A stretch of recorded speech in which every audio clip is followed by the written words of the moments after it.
பாகிஸ்தானுடனான சிந்து நதி ஒப்பந்தத்தை இந்தியா நிறுத்தி வைத்துள்ளது. ஆனால் அதே சிந்து நதி தொடர்பாக பாகிஸ்தானில் வேறு பிரச்சினை தகித்து வருகிறது. அது என்ன என்பதை பார்க்கலாம்.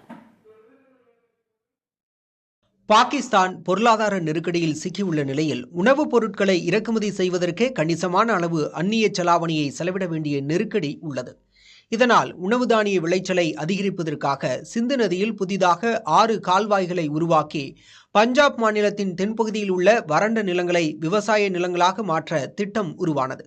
இங்குதான் பிரச்சனையும் உருவானது. புதிய கால்வாய்களால் தங்களுக்கு வரவேண்டிய நீர் வராமல் போகும் என்றும் வளமான சிந்து மாநிலம் வறட்சியில் தள்ளப்படும் என்றும் எதிர்ப்புகள் எழுந்தன. பாகிஸ்தான் அரசின் முடிவை எதிர்த்து சிந்து மாநில மக்கள் தொடர் போராட்டம் நடத்தி வருகின்றனர்.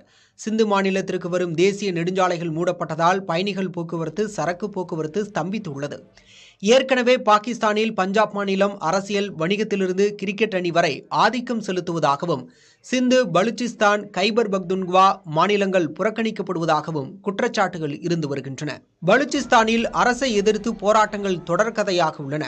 இந்த சூழலில் சிந்து நதியில் கால்வாயை வெட்டும் திட்டம் எரியும் தீயில் எண்ணெய் ஊற்றுவது போல் மாறிவிட்டது.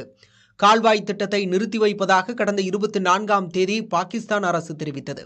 ஆனால் இது ஏமாற்றும் செயல் என்றும் அதிகாரப்பூர்வமாக உறுதிமொழி தர வேண்டும் என சிந்து மாநில போராட்டக்காரர்கள் வலியுறுத்தியுள்ளனர்.